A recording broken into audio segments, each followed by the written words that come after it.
विश्वास नाही बसणार, माझं 4 ते 5 किलो वजन वाढलंय. कुठं दिसतंय का नाही माहित नाही.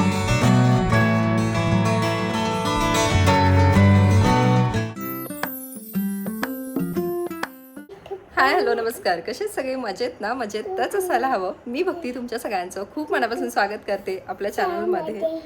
आणि आज आहे सॅटरडे. सॅटर्डेचा असा काही अजून तरी प्लॅन झालेला नाही आहे, पण आहे आज आम्हाला भरपूर काही काही गोष्टी करायच्या आहेत. कारण मागचा सॅटर्डे संडे आमचं काहीच काम झालेलं नव्हतं. म्हटलं चला आज काहीतरी जरा हे आहेत घरी तर आपली थोडीफार कामं आवरून घेऊयात. आणि बाकी दिवसभरात काय काय होते हे तर मी तुमच्यासोबत शेअरच करते. असंच कनेक्ट राहा. काय सर्चिंग चालू आहे?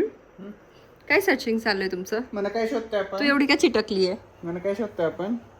हिचं काहीतरी काम असणार म्हणून ती एवढी चिटकली आहे. काय? जम्पिंग. जम्पिंग जपन करायला जायचंय तुला? ओके, ठीक आहे. ताई आल्या तिकडे. मग नेक्स्ट इंजेक्शन कधी आपलं? 12 तारखेला. उद्या. कंटिन्यू 2-3 दिवसांनी इंजेक्शन चालू आहेत. आणि त्यात एक इंजेक्शन वाढले अजून. त्या दिवशी भैयाला द्यायला लावायला पाहिजे होतं ते इंजेक्शन. भैयामुळे एक्स्ट्रा झालं. आणि त्या दिवशी सगळेजण म्हणत होते ह्यांना की काळजी घ्यायला सांगा पावसामुळे. पावसाला पण ह्यांची थोडीशी काळजी वाटली आणि पाऊस बंद झालाय आता, हा ना? ऊन पडतंय. तर आता 8 दिवस झालेत. हा, त्यांना मागे आम्ही शनिवारच्या दिवशीच आमचं ते झालं होतं सगळं. आणि त्याच्यानंतर मग अजून 2-3 दिवसांनी काही इंजेक्शन्स वगैरे चालू आहेत. बाकी 4-5 दिवसाच्या टॅबलेट्स पण दिल्या होत्या. सो आता जखम व्यवस्थित झाली आहे, रिकवर झाल्या आहेत आणि सगळं ओके. बघा, कितीतरी दिवसानंतर असं शांत वातावरण बघायला मिळते. छान ऊन पडलेलं आहे. नाहीतर गेले कितीतरी दिवस झालं कंटिन्यू पाऊस चालू होता. कोणाला ऑफिसला जाता येत नव्हतं, कपडे सुकत नव्हते, मुलांच्या शाळा बंद होत्या म्हणून तर इतकी जास्त बोर झालेली घरी. तिचं रोज असं चालायचं की आई स्कूलला जाऊयात, आई स्कूलला जाऊयात, आई स्कूलला सोडणं, हे सगळं होतं. आता सॅटर्डे संडे तर तिला सुट्टीच आहे, त्यामुळे तिच्या शाळेचं तर नाही, यांनाही सुट्टीच आहे. पण माझं हे कपड्यांचं काम मात्र आज होणार आहे. कारण आज छान ऊन पडलेले. म्हणलं आज मी 3-4 वेळा मशीन लावते आणि सगळे जे काही कपडे आहेत तर ते थोडे करून धुवून घेते. कारण रोजचे कपडे तसे धुवून होतात, तो काही प्रॉब्लेम नाही. फॅन खाली ते सुकतात सुद्धा. पण जीन्स किंवा बाकीचं काही मोठे कपडे असतील ना, ते काही सुकत नाही. त्यामुळे पाऊस चालू असला की मी तर ते धुतच नाही. आणि तुम्ही बघितलं असेल प्रत्येक ठिकाणी म्हणजे न्यूजमध्ये पण इकडे तिकडे पाणी साठलेलं किंवा हे झालेलं सगळ्या गोष्टी होत्या. आमच्याकडे तसं एकदम पाणी तर नव्हतं साठलं, पण कंटिन्यू पाऊस चालू होता आणि त्यामुळे इतकं बोर वातावरण झालं होतं अक्षरशः घरात बसून पण कंटाळा आलेला. थोडंही खाली वगैरे पण जाता येत नव्हतं. त्याच्यानंतर मी कपडे वगैरे सुकत घातले. त्याच्यानंतर इथे पूजा करायला घेतली. आज पूजेसाठी ना बाल्कनीमधलेच 1-2 छोटे फुलं होते तर तेच घेतलेले. मला अशी भरपूर फुलं असल्याशिवाय ना पूजा केल्यासारखं काय वाटत नाही आणि एकदम असं फ्रेश वाटत नाही. पण म्हणलं चला ठीक आहे, आपण जेवढे आहेत तेवढ्यात करूयात. बऱ्याच दिवसापासूनचे फ्रीजमध्ये होते फुलं, पण मी काही तसे वापरत नाही. म्हणलं फ्रेश असतील तर जरा बरं वाटतं. सो देवाची पूजा वगैरे केली छान आणि त्याच्यानंतर बाकीची कामावरून घेतली. चला, इथे मी माझं जेवण करून घेते. मस्त कलरफुल प्लेट दिसते. वरण भात आहे, तो नंतर घेईल म्हणलं गरम गरम. इथे तुम्ही काय बनवताय? एअर फ्राय मध्ये काहीतरी चाललंय. आणि तुम्हाला विश्वास नाही बसणार, माझं 4 ते 5 किलो वजन वाढले. म्हणजे ह्या 1-2 महिन्यामध्ये. मी नोटीसच केलं नव्हतं. मला त्या दिवशी पण एक कमेंट आली की तुझं सध्या वजन किती आहे किंवा फिडिंग मनूचं बंद केल्यापासून काही वजनामध्ये फरक आहे का? तर 47 पासून 50 पर्यंत आलेलं माहीत होतं. सो मी त्या दिवशी कमेंटला पण रिप्लाय दिला की 50 किलो झाले माझं सध्या. आणि त्याच्यानंतर मी म्हटलं सहज वजन करून बघते, तर माझं जवळपास 52.5 किलो वजन, म्हणजे 5-5.5 किलो वजन वाढले, जे मला तरी सध्या असं कुठं दिसून येत नाहीये. तुम्हाला काही फरक वाटतोय का सांगा माझ्यामध्ये? तुम्हाला वाटते वजन वाढल्यासारखं माझं? मी वजन वाढवण्याच्या मागे लागली आहे आणि ही व्यक्ती वजन कमी करण्याच्या मागे लागली आहे. म्हणून ही अशा काही रेसिपीज बनवणं चाललंय सध्या. सोबतच हेल्दी राहणं, हेल्दी खाणं. कंटिन्यू करा फक्त आता हे तुम्ही. आता बघू किती दिवस कंटिन्यू करतात. पण माझं तर चाललंय आपलं नॉर्मल. आपण काही कशाच्या मागे लागून करत नाहीये. पण वाढतंय हे बघून मला इतकं भारी वाटते, म्हणजे काय सांगू मी तुम्हाला. ही एक व्यक्ती आहे, काटा थोडा पुढे गेला तशी त्यांना धाकधूक होते की नको वाढायला. आणि मी एक अशी आहे की जेवढा काटा पुढे जाईल ना तेवढं मला थोडं बरं वाटतंय.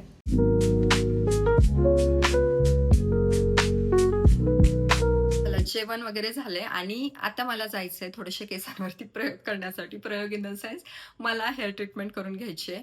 मागच्या वेळी जेव्हा मी हेअर डोनेट केले ना, त्याच्यानंतर लगेचच मला हेअर ट्रीटमेंट पण करून घ्यायची होती. पण मला वाटलं नव्हतं की ते एवढे छोटे केस होतील. म्हणजे अक्षरशः तेवढे केस झाले होते. आणि मागचे हे जे तुम्ही बघताय ना, तर ते तर मी तिथे सॅलॉनमध्ये कट करायला पण नव्हते सांगितले, पण ते मनानेच डोकं लावून नाही छान दिसेल छान दिसेल म्हणून मला हे असं काहीतरी करून दिलं होतं. आणि ते सेटिंग केल्यानंतर खूप छान दिसत होतं. पण जेव्हा सेटिंग त्याची गेली ना, तर त्याच्यानंतर बॅक साईडने एकदम विचित्र दिसत होतं. पण आता कसं झालं ना, मी ठरवलं होतं की चल मला हेअर डोनेट करायचं. सो मी एवढा विचार नाही केला की माझे केस खूपच छोटे होतील आणि माझा फेस कसा दिसेल वगैरे वगैरे. त्याच्यामुळे मग मी तेव्हाही तिथे सॅलॉनमध्ये काही वाद घालत बसले नाही की असंच का केलं तसंच का केलं. म्हणलं ठीक आहे चला, केसच आहेत वाढून जातील. सो आत्ता बऱ्यापैकी माझे केस वाढलेले आहेत. हे एवढे तरी आहेत, म्हणजे साधारण 2-3 महिन्यामध्ये अशी एवढे वाढलेत. अशी प्रॉपर काही त्याच्यासाठी खूप वाढण्यासाठी किंवा काय मी वेगळं काही केलं नव्हतं. आपलं नेहमीच मी जे वापरते त्या गोष्टी वापरलेल्या. आणि आता वाढलेत तर म्हटलं चला हे थोडंसं मॅनेजेबल ठेवण्यासाठी ट्रीटमेंटची गरज आहे. माझ्या केसांमध्ये ना व्हॉल्यूम खूप आहे. त्याच्यामुळे मग आणि दुसरी गोष्ट म्हणजे थोडेसे कर्ली सुद्धा आहे. तिथे बेबी हेअर सुद्धा येतात. त्यामुळे हे मॅनेज होत नाही. आणि मला हे माहिती आहे की मी हेअर डोनेट केले तेव्हा सुद्धा आणि त्याच्यानंतर आता सुद्धा ट्रीटमेंट करेल तर त्याच्यामध्ये माझं भरपूर असं नुकसान आहे. कारण जेव्हा मी ट्रीटमेंट केली तेव्हा सुद्धा मला हेअर रिलेटेड काही कोलॅबरेशन्स येत नव्हते, कारण माझे हेअर खूप छोटे होते. आणि आता सुद्धा मी स्ट्रेटनिंग केल्यानंतर हेअर रिलेटेड मला काही कोलॅबरेशन्स तेवढे करता येणार नाहीत. जसं की सिरम वगैरे तसं तर वापरू शकतो, पण एखादं ऑइल असेल किंवा मग जास्तीचे काही वेगवेगळे शॅम्पूज म्हणा किंवा काय अशा गोष्टी. पण मला असं वाटतं की चला त्याच्यापेक्षा जास्त मला असं वाटतंय ना आता मी करून घेऊ तर तेच जास्त इम्पॉर्टंट आहे. कारण मला माझ्या केसांमध्ये मी कशी दिसतीये, कशी छान दिसतीये हे मला जास्त महत्त्वाचं वाटतं. त्याच्यामुळे मग ते थोडंसं नुकसानाचं पॉईंट बाजूला ठेवून मी विचार केला की चला मला हे करायचंच आहे. मागच्या वेळी सुद्धा मी केली होती जेल नॅनोप्लास्टिया आणि मला त्याच्यामध्ये केसांमध्ये माझ्या खूप बदल दिसला होता. खूप छान केस झाले होते. साधारण 8 महिने तर माझे आहेत तसे केस राहिले होते. बाकीची ही हेअर ग्रोथ येणार आहे नवीन, तर ती तर आपली जशी नॅचरल असते तशीच येणार आहे. त्याच्यामुळे मग काय होतं ना, बऱ्याच जणांचं असतं की नाही एवढी ट्रीटमेंट केली आणि काय झालं, शेवटी समोरचे केस तर असेच दिसतात. तर तुम्ही कोणतीही ट्रीटमेंट केली तरी तुमचे हे जे समोरचे केस आहेत नंतर येणारे नवीन केस येणारे तर ते तुमचे जसे नॅचरल आहेत तसेच येणार आहेत. त्याच्यामुळे मग खालचे केस खूप छान झाले होते जे माझे हेअर डोनेशनमध्ये ते गेलेले आणि देताना सुद्धा इतके सॉफ्ट मस्त वाटत होते ते. सो चला म्हटलं आता अजून परत आपण ते करून घेऊयात. बऱ्याच जणांचं होतं की हेअर ट्रीटमेंट केल्याच्या नंतर केसांमध्ये केस खराब होतात का काय, तर माझ्या बाबतीत असं अजिबात झालेलं नव्हतं. जसं सांगितलं मी 8 महिने ते केस एकदम छान राहिले होते. थोडीफार केस गळती होते, एकदम नॉर्मल येते, अशी माझी थोडीफार कधीतरी होतेच, तर ते आहे ऋतू बदलल्याच्या नंतर किंवा खाण्यामध्ये काहीतरी आपले बदल झाल्याच्या नंतर. त्याच्यामुळे हेअर ट्रीटमेंटमुळे मला असं काही फरक जाणवला नव्हता. पण मला एक गोष्ट कळते की आपण जर चांगल्या ठिकाणावरून केली एखाद्या चांगल्या सॅलॉनमधून तर आपली छान राहते. अदरवाईज तुम्ही जर लोकल ठिकाणातून केली तर मग थोडेफार डॅमेज होऊ शकतात. सो मागच्या वेळी मी जावेद हबीबमध्ये केली होती. सो म्हटलं यावेळी पण तिकडेच जाईल. लोकेशन थोडं वेगळं असेल पण ठीक आहे, चला बघूयात आता. आत्ता केस असे आहेत आणि ट्रीटमेंट नंतर कसे दिसत आहेत ते. चला आम्ही निघालोय आता आणि हिला आम्ही कशासाठी घेऊन आलोय, मनू तुला खेळायला जायचंय हा? आणि ती झोपलीये. तिचं झोपायचं टायमिंग आहे 2, 2:30, 3च्या आसपास. आणि मी विचार केलेला मी ट्रीटमेंटला जाईल आणि ह्यांना म्हटलं होतं तुम्ही घरी थांबा मी जाते ऑटोने येते असं. तर ते म्हटले मी पण तिला कुठेतरी एखाद्या प्ले एरियामध्ये त्या दिवशी नाही का घेऊन गेलेलो तसं काहीतरी जाईल. तेव्हा आम्ही बालेवाडीला गेलो होतो, बऱ्याच जणांनी विचारलं. आता आज हिंजेवाडी साईडला चेक केलं तुम्ही, आहे तिथे आहे एक ठिकाणी. आता ती जागी राहिली तर ठीक आहे, नाही तर मग दुसरं काहीतरी करायला लागेल. नाहीतर घरी जाऊन निवांत आराम करा. हा मनू तुला जम्पिंग जपांग नाही खेळायचं, खेळायचं ना तिथल्या तिथेच. असं चाललंय. खरं तर हेअर ट्रीटमेंटचं इतकं कंटाळवाणं काम आहे ना, 3-4 तास ते हीट देणं, त्याच्यानंतर केसाची ओढाताण हे ते. आता मेन म्हणजे मला तिथं गेल्याच्या नंतर कळेल ट्रीटमेंट होऊ शकते का नाही, कारण मागचे केस खूपच छोटे आहेत तर ते चांगलं पण दिसलं पाहिजे. नाहीतर आहे त्याच्यापेक्षा जर विचित्र करून घ्यायचं तर काही करण्यात पॉईंटच नाही. असं बघू त्या दादांना विचारते आणि त्याच्यानंतर फायनल करूया. चल बाय बेटा, बाय. Bye bye. तू खेळायला जायचं ओके, मी आले इथून. Okay bye.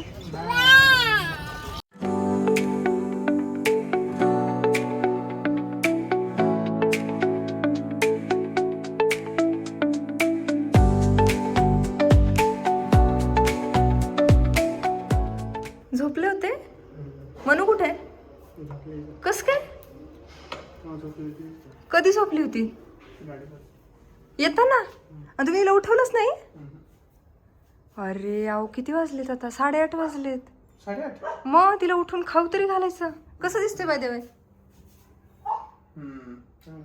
चांगलं दिसतंय मला इतकी भयानक वाली भूक लागली आहे आपण पटकन जेवायला घेऊ नू काय करत होती तू आ? झोपली होती मी केस बघ कसे केले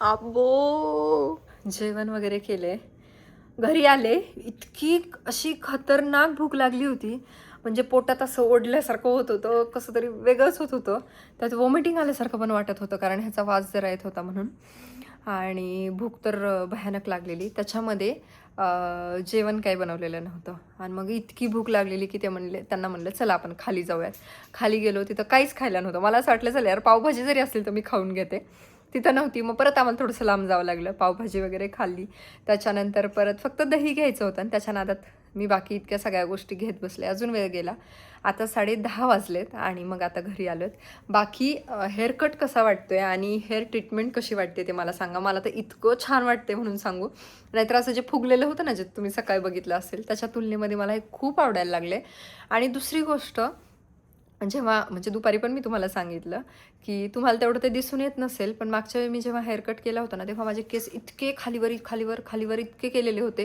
म्हणजे एक केस इथं ते एक केस इथं इथे असं आणि प्रॉपर बिलकुल लेअर वगैरे असं काहीच नव्हतं फक्त खालीवर ते दिसत होते आणि तेव्हाच मी त्यांना बोलत होते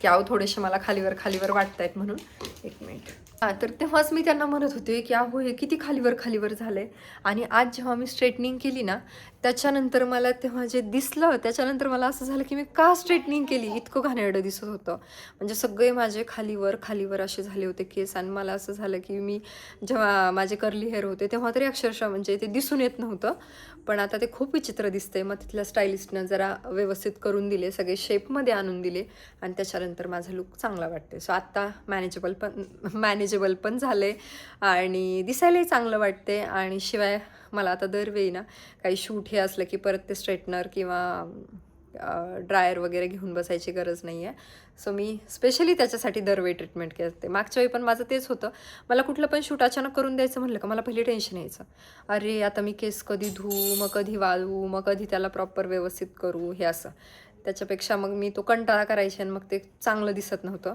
म्हणून मग म्हटलं की चला करून घेऊयात जास्त काय हेअरकट केले नाही जे खाली आले होते ना फक्त तेवढेच शेपमध्ये आणलेत बस तुम्हाला कसं वाटतं ते मला नक्की कॉमेंट करून सांगा पण मला तर हे खूप आवडलं आणि मनू तुला आईचे हेअर कसे वाटले छान आहेत तुझा हेअरकट करायचा मनूचं पण हेअरकट करायचं डोक्यात होतं म्हटलं तिचे जसे पहिले छोटे होते ना आपण तसे करू पण परत तिचा लुक नको बिघडवायला म्हणून म्हणलं चला राहू द्या आता छान तिचा एक पोनी येते स्कूलला पण जाताना छान तसं घालून देता येतं फक्त तिचे कर्ली असल्यामुळे परत तिचेही केस मॅनेज होत नाहीत मला खूप वाटायचं म्हणजे जेव्हा मी प्रेग्नंट होते तेव्हा मला नेहमी असं वाटायचं की माझ्यासारखे मनूचे केस निघून आहेत म्हणजे माझ्या बाळाचे मला जर मुलगी झाली तर तिचे छान असे सिल्की स्ट्रेट मस्त हेअर निघावेत पण मी असं ऐकलं आहे की कर्ली हेअरवाल्या ज्या मुली असतात ना त्या खूप लकी असतात आणि त्या लक्ष्मीच्या पावलाने आलेल्या असतात आणि त्यांच्याकडे नेहमी अशी लक्ष्मी टिकून राहते किंवा त्यांच्या हातात लक्ष्मी असते असं काहीतरी मी ऐकलं आहे आणि आमच्या बाबतीत तसं ते खरंच आहे म्हणा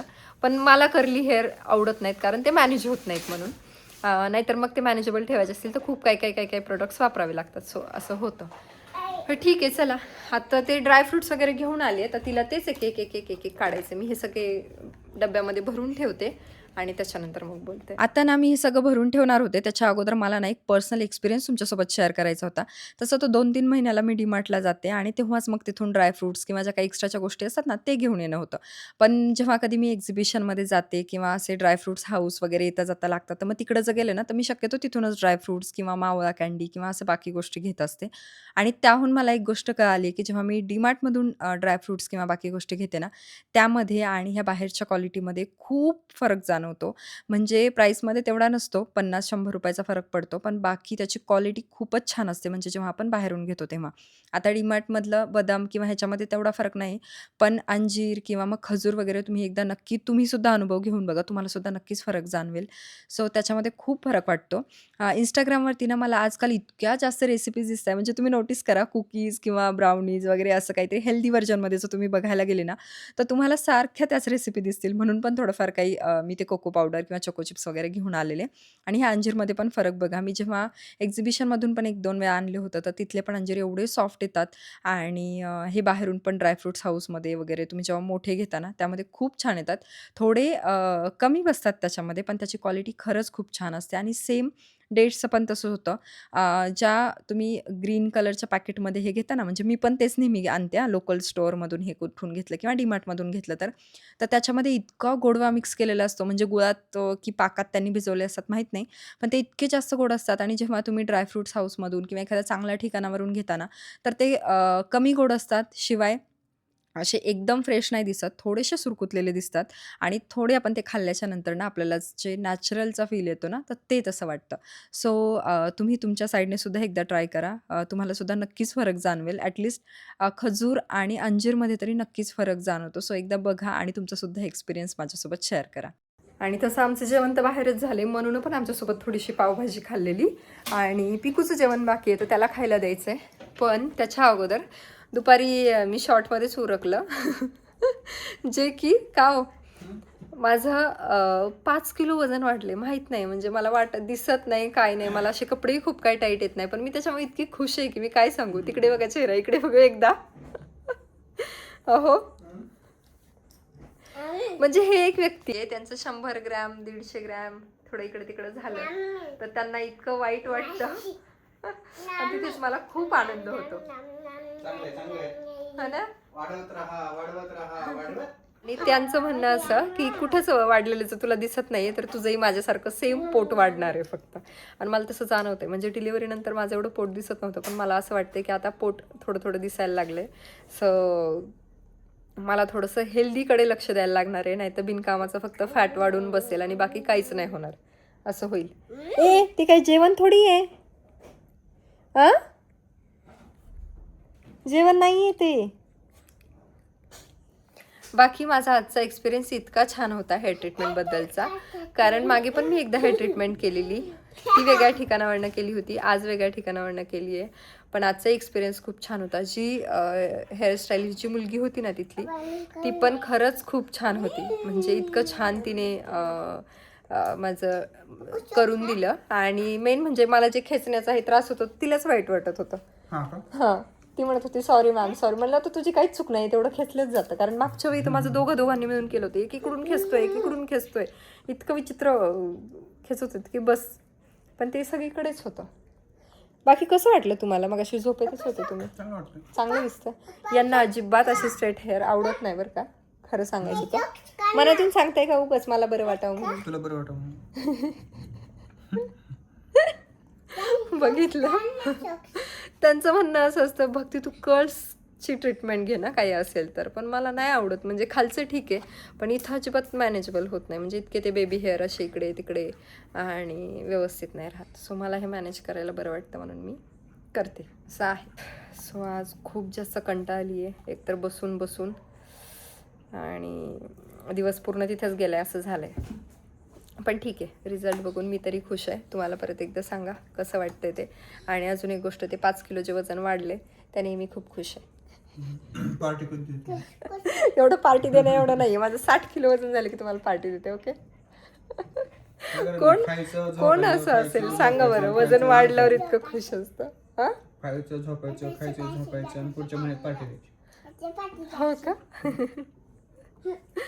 पण ठीक आहे, मला अपेक्षित आहे माझं 60 पर्यंत जायला पाहिजे. 52 झाले माझं आत्ता. म्हणजे जाईल मी लवकर जर हेल्दीकडे मी अजून वळले तर. काही न करता इतकं छान वाढले म्हणजे फिडिंग बंद केल्यापासून ना, तर लवकर वाढू शकतं असं वाटायला लागलं आता. मनस्वी उद्या कोण येणार आहे? कोण येणार आहे? कोण येणार आहे? अंशू दादा, आणखी नाना, अजून मावशी, मावशी नाही, आत्तू, आतू, अजून दादा बरं, हे सगळे आले ना तर आपण तनू दीदीकडे जाऊ. ओके. अबू आजकाल कशाला पण अबो असं शिकली आहे. आणि हे पण अंशूकडूनच शिकली आहे ती. अंशूचं असायचं अबो कशाला पण. हं? अबू ते मनुके ठेवून द्या आता. सो चला भेटूयात पुढच्या एका छानशा व्हिडिओमध्ये. तोपर्यंत सगळ्यांना गुड नाईट आणि बाय.